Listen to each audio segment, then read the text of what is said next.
Hi, പുതിയൊരു വീഡിയോയിലേക്ക് സ്വാഗതം. ഈ വീഡിയോ ഹൈറിച്ചിനെ കുറിച്ച് തന്നെയാണ്. ഒരുപാട് കാര്യങ്ങൾ പറയാണ്ട്.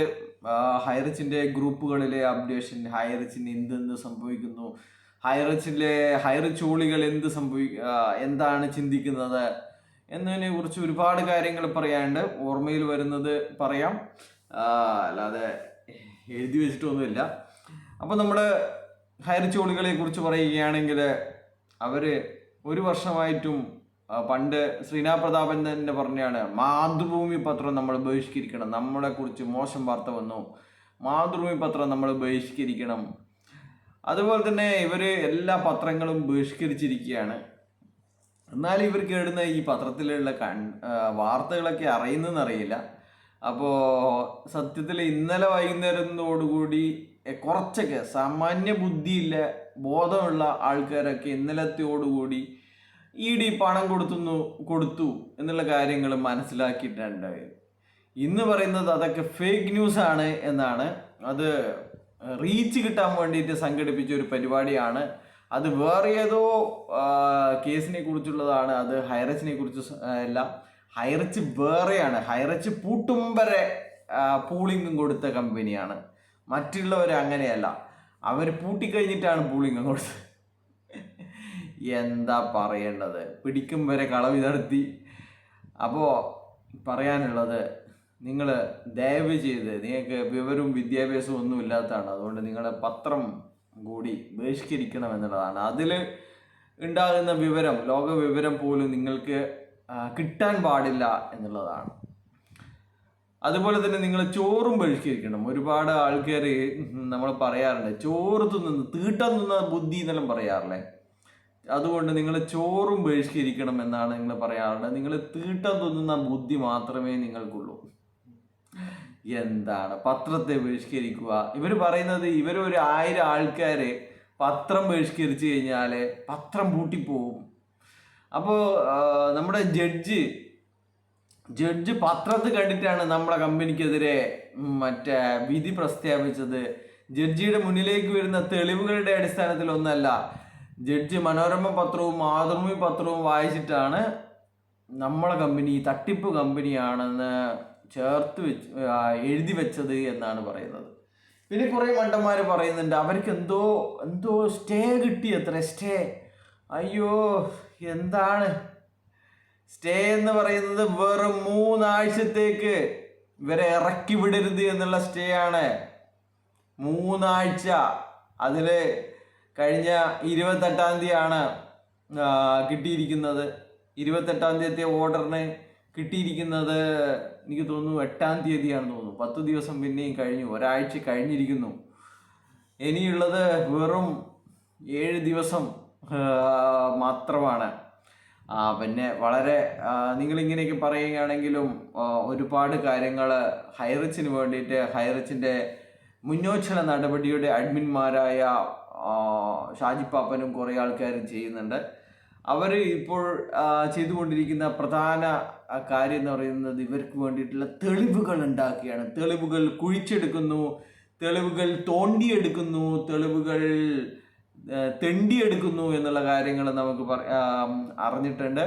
ഇവർ ചെയ്യുന്നത് എന്ന് പറഞ്ഞു കഴിഞ്ഞാൽ, നമ്മൾക്കറിയാം, ഒരു കുറേ ഫ്രാഞ്ചൈസി ഷോപ്പുകളുണ്ട്.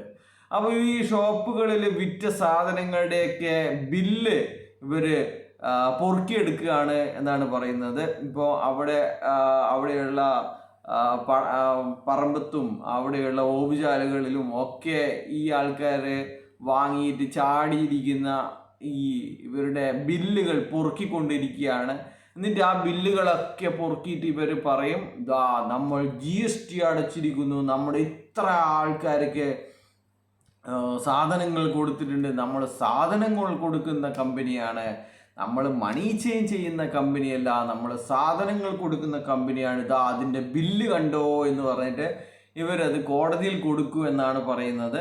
അങ്ങനെ ഇവരുടെ ബോർഡ് വെച്ച സൂപ്പർ മാർക്കറ്റുകളിലൊക്കെ പോയിട്ട് കുപ്പത്തൊട്ടിയും എല്ലാം ഇങ്ങനെ പരതാണ് പോലും, ഒരു GST ബില്ലുണ്ടോ എന്ന് വിചാരിച്ചിട്ട്. അപ്പോൾ ഈ ബില്ലൊക്കെ ഇവർ ചാക്ക് കെട്ടിയിട്ട് ഇവർ കോടതിയിൽ കൊടുക്കും. കെട്ടുകണക്കിന് ബില്ലുകളാണ് നമ്മൾ കൊടുത്തിരിക്കുന്നത്. നമ്മൾ മണി ചെയിൻ അല്ല, മർക്കൻഡൈൽ സിസ്റ്റമാണ് എന്നാണ് ഇവർ പറയാൻ വേണ്ടി പോകുന്നത്. അപ്പോൾ ഈ കാട്ടം പൊറുക്കുന്ന, ഈ ബില്ല് പൊറുക്കുന്ന ഈ പരിപാടി ഉള്ളത് കൊണ്ടാണ് ഇവരുടെ അപ്പീൽ ഫയൽ ചെയ്യാൻ താമസമെടുക്കുന്നത് എന്നാണ് ഇപ്പോൾ അവസാനമായിട്ട് അറിയാൻ കഴിഞ്ഞത്.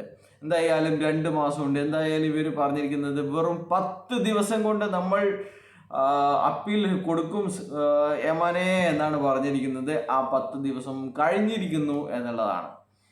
അപ്പോൾ ഇതൊക്കെയാണ് അവസ്ഥകൾ. അതിനിടയ്ക്കാണ് നമ്മുടെ ഹൈറിച്ചിൻ്റെ എല്ലാമായ കേസ് നടത്തുന്ന ഹൈറിച്ചിൻ്റെ ഒരുപാട് കുടുംബങ്ങളെ 1,80,00,000 ആൾക്കാരുടെ കണ്ണീരൊപ്പുന്ന സഖാവ് ഷാജിയുടെ ഒരു പഴയ വോയിസ് ഇന്ന് ആൾക്കാർ അറഞ്ചം പുറഞ്ചം അങ്ങോട്ടും ഇങ്ങോട്ടും ഷെയർ ചെയ്യുന്നുണ്ട്. അതിൽ പറഞ്ഞിരിക്കുന്നത് ED പണം കൊടുക്കുന്നതിൽ തെളിവ് കൊണ്ടുവരൂ, ഞാൻ 1,00,000 FIR തരാമെന്നാണ് പറഞ്ഞത്. ലക്ഷക്കണക്കിന് FIR ഞാനിട്ട് തരാം, ലക്ഷക്കണക്കിന് FIR. ED പൈസ കൊടുക്കുന്നതിൻ്റെ തെളിവ് തരൂ എന്നാണ് പറഞ്ഞത്. അപ്പം ഇന്നലെ മാധ്യമങ്ങളൊക്കെ തെളിവ് കയറ്റി കൊടുത്തു. ഇവൻ സഖാവായത് കൊണ്ട് തന്നെ മോദിയെ വിശ്വാസമില്ല എന്നാണ് പറയുന്നത്. ഇന്ത്യൻ പ്രധാനമന്ത്രിയെ ഇവന് വിശ്വാസമില്ല, ഇവൻ സഖാവാണല്ലോ. അപ്പോൾ ഇവൻ പറയുന്നത് മോദി പറഞ്ഞു എന്ന് പറഞ്ഞാലൊന്നും ശരിയാവില്ല, നമുക്ക് തെളിവാണ് വേണ്ടത്. ED പണം കൊടുക്കുമെന്ന് തെളിവ് നമുക്ക് ഹാജരാക്കിയാൽ 1,00,000 FIR ഞാൻ കൊണ്ടുതരാമെന്നാണ് പറഞ്ഞത്. അതിൻ്റെ കൂട്ടത്തിൽ അദ്ദേഹം പറയുന്ന വേറൊരു കാര്യമുണ്ട്, നിങ്ങൾ പ്രവർത്തിക്കുന്നത് പണം വാങ്ങിയിട്ടാണെന്ന് ഞാൻ പറയില്ല, നിങ്ങളുടെ ആശയങ്ങൾ, നിങ്ങൾ മണി ചെയിനെതിരാണ്, അതുകൊണ്ട് നിങ്ങളിങ്ങനെ പ്രവർത്തിക്കുന്നു. പക്ഷേങ്കിൽ പറ്റിപ്പോയി, മണി ചെയിൻ ചെയ്തു പോയി എന്ന് വിചാരിച്ചിട്ട് നമുക്ക് അവരുടെ ഉപേക്ഷിക്കാൻ പറ്റുമോ? അവർക്ക് എങ്ങനെയെങ്കിലും പണം തിരികെ കിട്ടാൻ വേണ്ടിയിട്ടാണ്. തെറ്റുപറ്റി എന്ന് ഇവൻ സമ്മതിക്കുന്നു. പണം കൊടുക്കാൻ വേണ്ടിയാണ് ഞാൻ വഴികൾ തേടുന്നത്. ED പണം കൊടുക്കുന്നത് നമുക്ക് വിശ്വസിക്കാൻ പറ്റില്ല എന്നാണ് ഇദ്ദേഹം പറയുന്നത്. എന്തായാലും അത് നിങ്ങളൊക്കെ കേൾക്കണം. ആർക്കെങ്കിലും അതിൻ്റെ ഫുൾ വോയിസ് വേണമെങ്കിൽ റിക്വസ്റ്റ് അയച്ചാൽ മതി, നമുക്ക് അയച്ചു തരാം. എന്താ വെച്ച് കഴിഞ്ഞാൽ ഇങ്ങനെ ഇതിലൂടെ എയർ ചെയ്ത് കഴിഞ്ഞാൽ അത് മോശമല്ലേ അല്ലേ? അത് 1,80,00,000 ആൾക്കാരുടെ ഒരു നേതാവിനെ നമ്മളിങ്ങനെ യൂട്യൂബിലൂടെ അല്ലെങ്കിൽ പറയുന്നത് വളരെ മോശമാണ്. അതുകൊണ്ട് ആർക്കെങ്കിലും നമ്മളെ വിശ്വാസം ഇല്ലെങ്കിൽ നമുക്ക് അയച്ചു തരാം എന്നാണ് പറയുന്നത്. അതുകൊണ്ട് ഹൈറിച്ചുകളോട് എനിക്ക് പറയാനുള്ളത്, നിങ്ങൾ ചോറ് മാറ്റിയിട്ട് തീട്ടം തിന്നണം എന്നാണ് പറയേണ്ടത്. അത്ര പോലും ബുദ്ധി, പന്നികൾക്കുണ്ടാകുന്ന ബുദ്ധി പോലും നിങ്ങൾക്കില്ല എന്നാണ് പറയുന്നത്. ഇവർക്ക് ഇങ്ങനെ എല്ലാത്തരം മണി ചെയിനുകളെയും എല്ലാത്തരം തട്ടിപ്പുകളെയും ന്യായീകരിച്ച് രാവിലെ മുതൽ ഇങ്ങനെ ന്യായീകരിക്കുകയാണ്. ഓക്സിജനോയൊക്കെ ന്യായീകരിക്കുന്നു. ഓക്സിജനോയെ 48 രൂപയുടെ കരിഞ്ജീരകം പ്ലാസ്റ്റിക് പാട്ടയിലാക്കി 3,000 രൂപയ്ക്ക് വിൽക്കുന്ന ഒരു കമ്പനിയെ ന്യായീകരിക്കുന്നു എന്നാണ് പറയുന്നത്. ഒരുപാട് മരുന്നുകൾ, എന്താണ് മരുന്നുകളുണ്ട് എന്ന് പറഞ്ഞ ആ ഒരു PhD ഉള്ള ഡോക്ടറെ ഇപ്പോൾ കാണുവാനില്ല. അദ്ദേഹം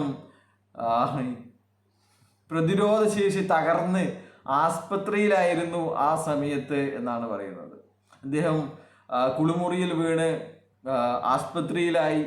നല്ല പൊതുവില്ലോണ്ടായിരിക്കും കുളിമുറിയിൽ വീണിട്ടുണ്ടാവുക.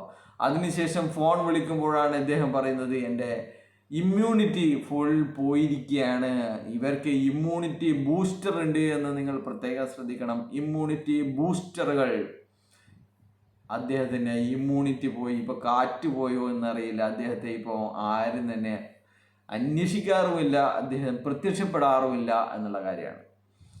അപ്പോൾ അതങ്ങനെ കിടക്കട്ടെ.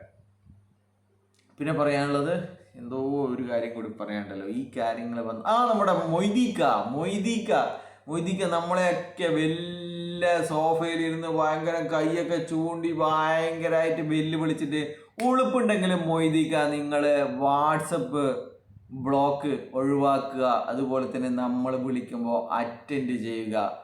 നിങ്ങളുടെ CEO ശ്രീനാഥ് പ്രതാപനിടയ്ക്ക് ഒരു മിസ് അടിച്ചാൽ മതി, ആ സമയത്തൊക്കെ വിളിക്കുമായിരുന്നു. ഇപ്പോൾ ഒളിവിലായതുകൊണ്ട് ഇപ്പം മിസ് അടിച്ചു കഴിഞ്ഞാൽ ശ്രീനെ വിചാരിക്കും ഇത് എൻ്റെ ടവർ ലൊക്കേഷൻ മനസ്സിലാക്കാൻ വേണ്ടിയിട്ട് മിസ് അടിക്കുന്നതാണ് എന്ന് വിചാരിക്കും. അതുകൊണ്ട് ഇപ്പോൾ മാത്രമാണ് അവർ എടുക്കാതിരിക്കുന്നത്. പണ്ടൊക്കെ ആണെങ്കിൽ മിസ് അടിച്ചാൽ മതി, എന്താണ് വിളിച്ചിരുന്നോ എന്ന് ചോദിച്ചിട്ട് വിളിക്കുമായിരുന്നു. അല്ലെങ്കിൽ ഫോൺ വിളിച്ചിട്ട് കട്ടായിട്ടുണ്ടെങ്കിൽ പറയും എന്താ കട്ടായിപ്പോയത്, എനിക്ക് അങ്ങനെയൊന്നും ഇല്ല കേട്ടോ എന്ന് പറഞ്ഞിട്ടെങ്കിൽ എല്ലാ കഥയങ്ങ് പറയും. അപ്പോൾ ഞാനിങ്ങനെ വിചാരിക്കുകയായിരുന്നു, ശ്രീനാഥ് പ്രതാപൻ എന്നെ വിളിച്ച സമയത്ത് പറഞ്ഞിട്ടുണ്ടായിരുന്നു എനിക്ക് 1 മണിക്കൂർ വേണം, 1 മണിക്കൂർ നിന്നുമായിട്ട് ചർച്ച ചെയ്യാനുണ്ട് ഒരു കാര്യം, അത് കഴിഞ്ഞു കഴിഞ്ഞാൽ നീയും നമ്മുടെ കൂടെ ഉണ്ടാവും, നിൻ്റെ ഈ കുറേ കാര്യങ്ങളൊക്കെ നിനക്ക് മനസ്സിലാവും, നമ്മുടെ വിഷനും മിഷനും കിഷനും എല്ലാം നിങ്ങൾക്ക് മനസ്സിലാവും എന്നാണ് ശ്രീനാഥ് പ്രതാപൻ പറഞ്ഞത്. ഒരിക്കൽ തൃശ്ശൂർ വന്ന് എന്നെ ഒന്ന് കണ്ട് എനിക്ക് പറയാനുള്ളത് നീ കേൾക്കണം, അത് ഫോണിലൂടെ പറയാൻ പറ്റാത്തത് കൊണ്ടാണ് എന്നാണ് പറഞ്ഞത്. പക്ഷേങ്കിൽ ഇപ്പം എനിക്ക് കുറച്ച് ടൈമുണ്ട്, പക്ഷേങ്കിൽ ഇപ്പോൾ ഒളിവിലാണ്. അപ്പോൾ 27-ാം തീയതിയാണ് ശ്രീനാഥ് പ്രതാപൻ്റെ മുൻകൂർ ജാമ്യാപേക്ഷ. അറസ്റ്റ് ചെയ്യാത്തത് കൊണ്ടാണ് മുൻകൂർ ജാമ്യാപേക്ഷ ഹൈക്കോടതി പരിഗണിക്കുന്നത്. അപ്പോൾ അന്ന് ഒരു തീരുമാനമുണ്ടാവും. ശ്രീനക്ക് സർക്കാർ ചെലവിലുള്ള എല്ലാ കാര്യങ്ങളും സർക്കാർ റെഡിയാണ് എന്നാണ് പറയുന്നത്. യാത്ര, സെക്യൂരിറ്റി, ഫുഡ് എല്ലാ കാര്യങ്ങളും സർക്കാർ ഏറ്റിട്ടുണ്ട്. അപ്പോൾ ഇത് മാത്രമേ പറയാനുള്ളൂ. ഹയർ ചൂളുകൾ, പത്രം ബഹിഷ്കരിച്ച ഹയർ ചൂളുകൾ ചോറും ബഹിഷ്കരിക്കണമെന്നാണ് പറയാനുള്ളത്. ദയവ് ചെയ്ത് നിങ്ങൾ ചോറ് ബഹിഷ്കരിക്കണം, നിങ്ങൾ മറ്റേ ആ സാധനം തന്നെ തിന്നണം. ബൈ.